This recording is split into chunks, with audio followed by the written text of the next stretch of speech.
You could stand in the middle of a problem and say, oh, wait. I remember Abraham said, if I'm standing in the middle of a problem, the solution is already there. So good to know. It's already there. Instead of saying, where is it? I can't find it. I don't know where it is. I've been here so long. I'm unhappy about being here. I'm afraid. I'm disappointed. I don't deserve this. What has gone wrong in my life experience? This problem should not be mine. I don't want it, but I've got it. Will you help me? I'm afraid. And we say, as you beat the drum of where you are in your problem, you hold yourself vibrationally out of earshot, out of feel shot, out of the feeling place of what's going on, the solution that's already present tense over here in this vortex of creation. So all day today, you're going to hear us. You're going to talk about a lot of things, and we're going to give you one eventually very boring answer. Go to the vortex, go to the vortex, go to the vortex, go to the vortex, go to the vortex, go to the vortex, until eventually we'll break you down and someone will scream from the back row, how do we get in the vortex? And we want you to understand that the vortex is a vibrational state of being that you feel your way to. And the way you go to the vortex is by reaching for the feeling of what the vortex feels like. So we're just going to tell you what the vortex feels like. The vortex feels like this place of well-being, where a feeling of well-being, a feeling of stamina, a feeling of vitality. It's that fresh feeling. Jerry and Esther watched a little girl in a campground in Boston the other day. She was running alongside her big sister who was on a bicycle. And this little girl, 3-4 years old maybe, her ponytail bouncing and her little shoes lighting up with every step she took.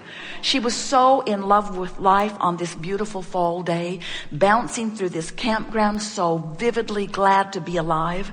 And as Jerry and Esther watched her, the street went round this group of vehicles that was parked. Did you see Jerry and Esther's monster bus in the parking lot? It was parked there in a big space area. And as this little girl ran around and around and around and around, Esther ran from window to window to window to window to window to window to window to window. Esther couldn't take her eyes off this little girl who was in the vortex. Everything about her was vivid and alive. Esther wanted to just put everything she was doing on hold and just get on her own bicycle and spend the day with these kids. It was so obvious that there was not a problem anywhere near activation in her little vibration in that moment. She was so tuned in to the whole of who she is. And Jerry and Esther said, she's in the vortex. She's so in the vortex. And we want to say to you, why was she in the vortex? Get ready for it. It's profound, because she wasn't out of the vortex. Now that was better than you know, because what we're saying to you is, you'll be in the vortex unless you do that thing that doesn't let you in. In other words, you can be in the vortex and find some negative thought, and the vortex will spit you right out, because vibrations have to match up. Law of attraction will not allow you to be in a vibration of well-being and in a vibration of worry at the same time. So you've got to lean in the direction of the vortex. You've got to get in there every now and again, even by accident. In other words, by accident we mean not deliberately focusing yourself there, by observation. You're really good at that in your physical form. Do you know that most of the vibration that you offer is because of what you are observing? So here's Esther and Jerry in their monster bus in this campground on this beautiful day. And what do they have? The delicious benefit of being able to observe someone so in the vortex that as soon as they laid their eyes on her, they did not want to take their eyes off of her. And because she spun her web around them, around and around and around and around and around and around and around and around and around she went, holding them for way more than 68 seconds in captivation of focused upon this joyful little child. Right into the vortex they went. Now, here's the thing that we want you to hear. This vortex is calling you always, calling you always. And it's a powerful call. You have to do some really strident, often chronic thought that holds you out of the vortex for the vortex to not take you in. Do you know where the doorway to this vortex is on this emotional scale that we've been talking to you about? Where joy and empowerment is on one end, and where depression and disempowerment is on the other end, and then all of the emotions in between. There's depression, and then there is revenge, and then there is anger, and then less anger, and overwhelmment and frustration. And pretty soon you get into this place of more optimism or hope. When you reach the vibrational attitude, the emotional attitude of hope, that doorway to the vortex is between hope and believing. So if you're hanging around in the vicinity of hope, that vortex will take you in. And when the vortex takes you in, now what you couldn't see when you were not in the vortex, you now can see from inside the vortex. In other words, what we want you to understand is you're going to feel your way in because you can't see your way in. You may have been hearing us say, we've been saying it for a long time, that when you want something and you talk about why you want it, there's less resistance in why you want it than in how you're going to get it, when it's going to come, who's going to bring it, how long is it going to take, where's it going to be. In other words, those questions to which you don't know answers cause you to stay outside the vortex, because it's aggravating the problem or the absence of what is wanted. We're always calling you into the vortex. We're always calling you forward into that which you really are. And unless you are doing that thing, you'll come easily. And as you allow yourself vibrationally to move into the vibrational proximity of this vortex, what begins to happen to you is you begin to practice the vibration of alignment. You begin to practice the vibration of allowing. You know, a belief is just a thought you keep thinking. It's just a habit of thought. So if you've got habits of thoughts about unwanted things, Esther will say, well, Abraham, it's true. It's true. As if that is a good criteria to give your attention to something. And we say there are a lot of true things that are very far away from who you are and what you want. And there are a lot of true things, like this little girl bouncing around the campground, who is a perfect match to who you are and what you want. So we have two primary encouragements to any of you who want to live the joyful life that you came to live, and that's all of you. The first is, understand the existence of this vibrational reality and accept it as present tense, and do your best to move in the direction of it with every thought, word, and action. The second is, if you will look for things to appreciate where you are, become a better selective sifter. Decide that you're going to tune yourself to the frequency of all that you have become. And that's the thing that we really want you to understand. This is the thing that sometimes is hard to understand.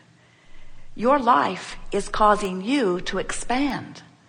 And the only thing that will ever cause you to have negative emotion is you not taking the expansion. You are expanding beings, and the only reason that you ever feel negative emotion of any kind ever, the only reason you ever feel negative emotion is because you've moved and become something that you, in your moment of negative emotion, are not allowing yourself to be. So in the moment that your life has carved out enough experience for you to identify a problem. Now think about this. You've been living a lot of life. Law of Attraction's been bringing to you a lot of data and information. And when the problem occurs to you at the point that you recognize that you have a problem, we want you to understand it's been moving along, it's been evolving and expanding long before it came into your conscious awareness. And that the same, oh, this is so good, we have not said this to you before. If you were sitting at your desk, we would say, write this down. When the problem presents itself to you in a conscious way, by then it has been moving along, it has been expanding and growing for some time. Are you hearing this? And during every bit of the expansion of what you are now much later concluding is the problem, there has been an equal and proportionate solution that is brewing as well in what we are calling the vortex of creation.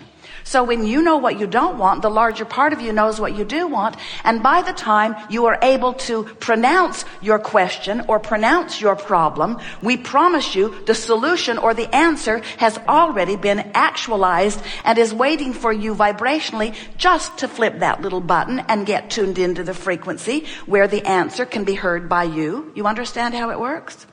We so want you to get it that when you know what you don't want, the answer to what you do want is already amassed in this vortex of creation. This vortex of creation where law of attraction assembles all cooperative components. The question that this workshop wants to help you uncover for yourself is, are you a cooperative component or not? Are you allowing yourself to be assembled with all of the cooperative components so that you get to have the manifestation? Can you feel your way into cooperation, or do you have to see your way into cooperation? That's really the big question that we want to uncover and highlight and amplify until you really get it here today. We want you to feel the power of your questions and the power of your situations and issues and problems.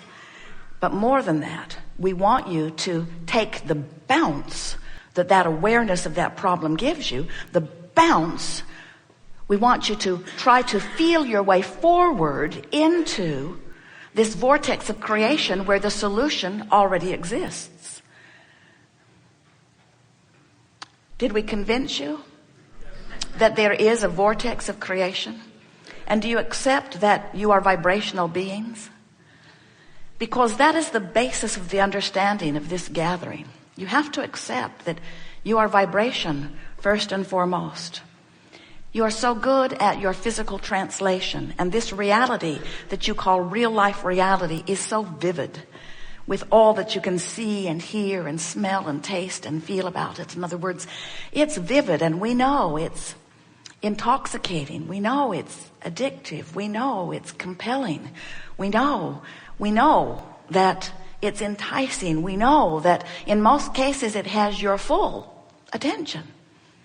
But we want to make a very strong point at the beginning here today that if you're tuned to see so vividly only what you can translate through your physical senses, and if you are unwilling to try to understand what's going on over here in this vortex of creation, we get why reality is more interesting to you than vibrational reality. Because reality has manifested, meaning you can see it, hear it, smell it, taste it, touch it. But we want you to understand that you have the ability to see what's going on over here in this vibrational reality.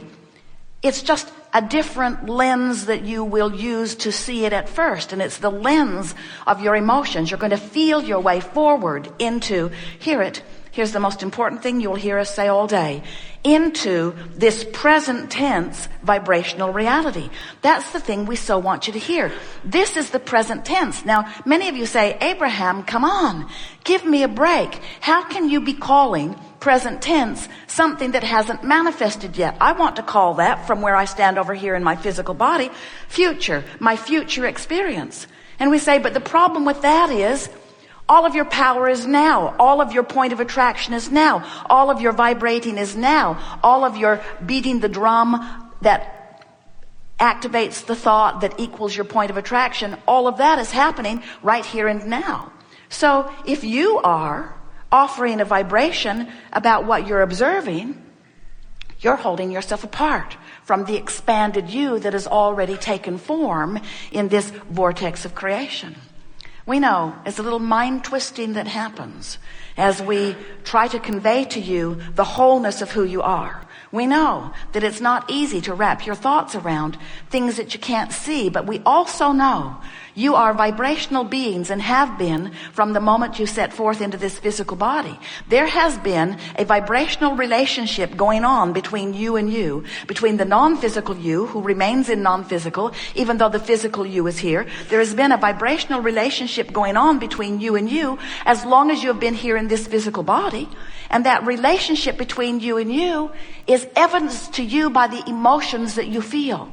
What we want you to hear us say, the meaning that we want you to collect from this conversation is that the emotions that you feel are your vibrational indicators of the blending or the resisting between you and you.